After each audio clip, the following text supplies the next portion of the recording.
Bletchley Park. A particular welcome to any overseas visitors, and I know there's at least one. Okay, he's from Germany. Okay, don't mention.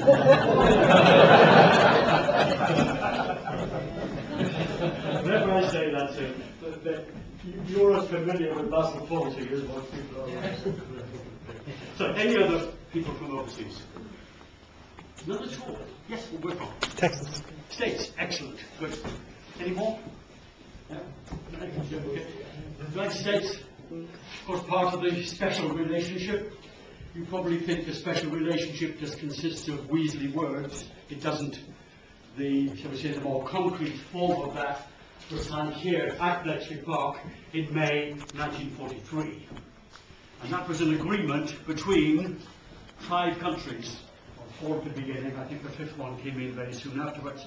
United States, Great Britain, Canada, Australia and New Zealand, and those countries agreed to pool each other's intelligence, particularly signals intelligence, and still do, supposedly. Which they meant to share with each other everything they know, supposedly.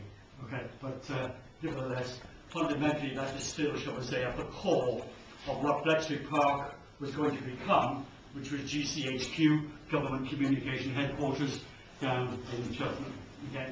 There's an exhibition of that in Block B, and there's people on from GCHQ in the tent on the lawn there. A special exhibition there of some of their very, very ancient cryptographic equipment. You appreciate, I assume, that you've come on a very, very special weekend.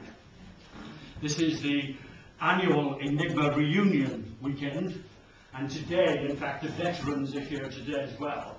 These are all the people who were actually here or directly concerned with Bletchley Park during World War II. Needless to say, they're all well into their, mostly well into their 80s now. Okay, so they're all getting on quite a bit. The other thing which is quite unique this year was the fact that there's also been an Enigma machine reunion. There's been about 70 different machines, not all Enigmas, but they're in that big marquee over on the lawn there. I can assure you, if you get the chance, just pop in, because you probably will never ever get the chance again ever to see so many machines in one place.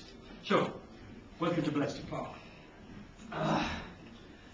This place is about something called SIGINT, and at first, I would say, when we go back 70 years to September the 6th, 1939, for a start, you'd all be out in the open, because this hut didn't exist.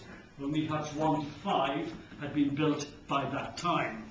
Huts 1 to 5, they had been built from 1938, when GC and CS was part of MI6. They purchased Bletchley Park. And they started installing huts from that time. But after the Munich debacle, whatever you want to call it, they went back to London. And then in July, it was quite obvious what was going to happen, and they started moving back in again. And certainly by the end of August, ready for September the 1st, really there were about 186 people here. But about nearly 50 of those were to move out very quickly over to Mansfield College in Oxford, because they were concerned with the making of codes and ciphers for British diplomatic and military means.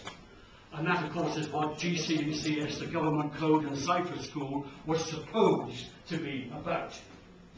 In typical British euphemism, the Government Code and Cipher School, it certainly wasn't a school, but their, shall we say, avowed objective was to come up with and to distribute codes and ciphers for British diplomatic services and armed forces. In reality, of course, it's the complete opposite.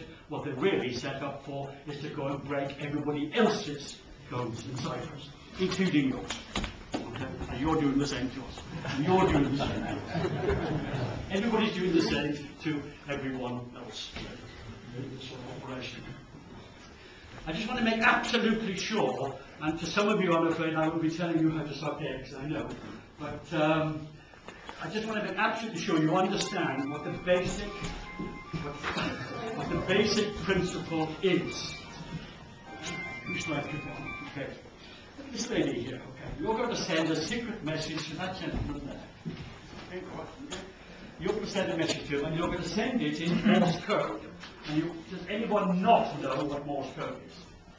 Blah, blah, blah, blah, blah, blah, blah, all that sort of stuff. You're going to send it in Morse code, and you're going to send it in what quite a lot of us in this room today would call wireless, but the youngsters will call radio. But when I was your age, I didn't listen to the radio, I listened to the wireless. And there's other people here who would tell you exactly the same thing. Radio, in terms of something that you listen to, came in about the 1950s, okay, as a word. The technology, yes, radio technology, but not in terms of something that you listen to. And wireless is always the word used here at Bletchley Park. So you're going to send this off in Morse code on what's called shortwave wireless. The fact that it's shortwave, higher frequency, in other words, it means it can bounce along the surface of the Earth. And anyone in the world can listen to your supposedly private conversation.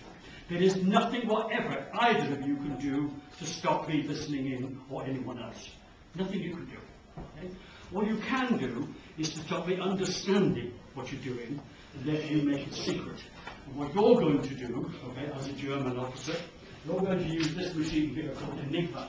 And it's a brand name, it's not a code name. Enigma is not a code name.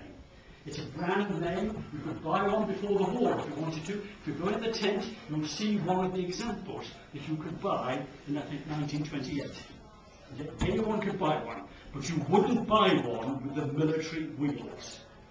Okay? So anybody could buy one of that. You're going to use that machine, and you're going to punch in on the keyboard here, letter by letter, the message you want to send to that gentleman over there. Out on lights come a substituted letter for every letter that you have punched in.